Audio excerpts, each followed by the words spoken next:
বইছে নদী, নদী।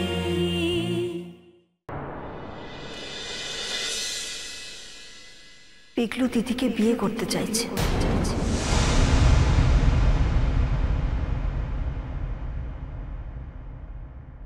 হোয়াট? হ্যাঁ গো, তিথির এই বদলে যাওয়াটা সবার চোখে পড়েছে, সবার। হ্যাঁ মানে তিথি যে ইচ্ছে করে কারো কোনো ক্ষতি করতে পারবে না, ক্ষতি করতে চায় না, এটা সবাই বুঝতে পেরেছে।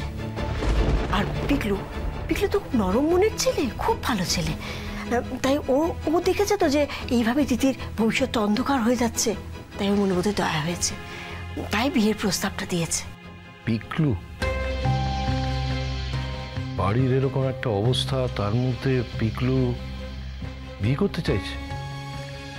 আমি যতদূর ছেলেটাকে জানতাম তাতে তো মিলছে না। মানুষের মন যখন বদলে যায় তখন সে অন্যভাবে ভাবতে শেখে। তাই হয়তো আমি তো ভাবতেই পারিনি জানো যে পিকলুর মতো ছেলে আমাকে এমন একটা প্রস্তাব দিতে পারে, সে বলতে পারে এরকম কথা আমাকে। হয়তো কম্প্যাশনের গ্রাউন্ডে করুণা করে কথাটা বলছে, পরে রিপেন্ট করবে, ভাববে যে কেন এই কাজটা করলাম। না গো, আমাকে বললো যে তিথি একটা ব্রিলিয়ান্ট স্টুডেন্ট, তার জীবনটা এরকম অন্ধকারে তলিয়ে যাবে।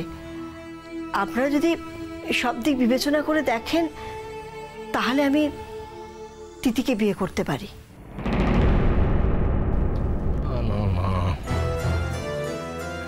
ব্যাপারটা আমার খুব সহজ লাগছে না।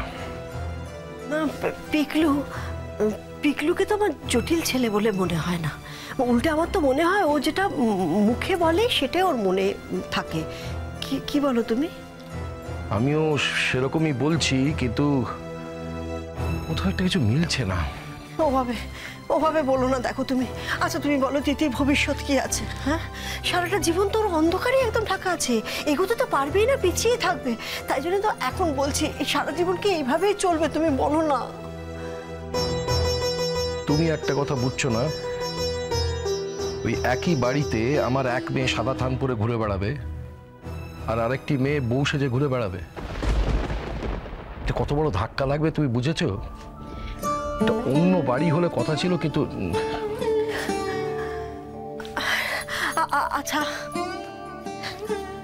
আচ্ছা তুমি একটা কথা বলো, শুধু এই একটা কারণে তুমি তিথির হাতে আসা সুযোগ, এত বড় সুযোগটা হাতছাড়া করে দেবে? তুমি বলো না। তুমি ওকে বিয়ে দিতে পারবে? পারবে না। তুমি ওকে কোথাও চাকরি দিতে পারবে? পারবে না। তুমি আচ্ছা ওকে একটা পরীক্ষায় বসাতে পারবে? পারবে না।